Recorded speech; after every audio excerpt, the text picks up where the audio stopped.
যাজ্ঞসেনীর খুলছে শাড়ি, টানছে ধরে দুঃশাসন। দায় ছিল যার গর্জে ওঠার, নিচু মাথায় সে পাজ্য। দুর্যোধনের নগ্ন উরু, ইঙ্গিতে তার ধর্ষকান। হস্তিনাপুর দেখছে বসে ধস্ত হতে তার সুনাম। অন্ধ রাজা সিংহাসনে আর্ত চেঁচান বৌমাতার। নিজের দলের নির্যাতনে সব রাজা হন নির্বিকার। কর্ণ বসে হাসছে হাহা, রাজার দলের লোক তো সে। শর্তবিহীন সমর্থনে তাবৎ আরাম সুখ বসে। ভীম, দ্রোণ, কৃপ নীরব, সরকারি লোক হাজার হোক। রাজার কথাই তোমার কথা, তুমি যখন রাজার লোক। খলশকুনি দেখছে সবই, বস্তুত সে ধ্বংস চায়। ঘরের মাটি লাল হয়ে যাক দেশ বিভাগের যন্ত্রণায়। সুশীল সভায় ঘটছে যখন রাজ অপরাধ জঘন্য, ঠিক তখনই তার বিরোধে চেঁচিয়ে ওঠেন বিকর্ণ।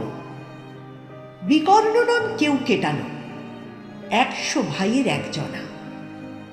তেমন করে এর আগে কেউ তার কথাটাই জানত না। যতুগৃহে কারিন্নীরা, অন্তত তা নেই লেখা। ভীমকে যখন বিষ খাওয়ালো তখনও তার নেই লেখা।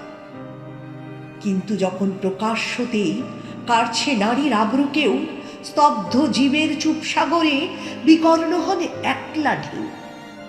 চেঁচিয়ে ওঠেন রাজার কুমার যুবরাজের বিরুদ্ধেই। মহাবলী পাণ্ডবেরও তখন গলায় শিশুর নেই। রাজাও যখন নীরব থেকে সায় দিয়ে যায় ধর্ষণে, ঠিক তখনই সমস্ত যুগ বিকর্ণদের সর্ষণে। আমরা যারা কিচ্ছুটি নই, একটি মোটে ভোট কেবল, অত্যাচার সামনে এলে সঙ্গী শুধু চোখের জল।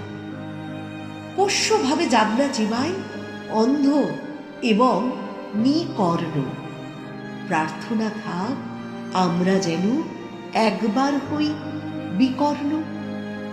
মরার আগে হতেই হবে রাজার সভায় বিকর্ণ। রাজার সভায় বিকর্ণ।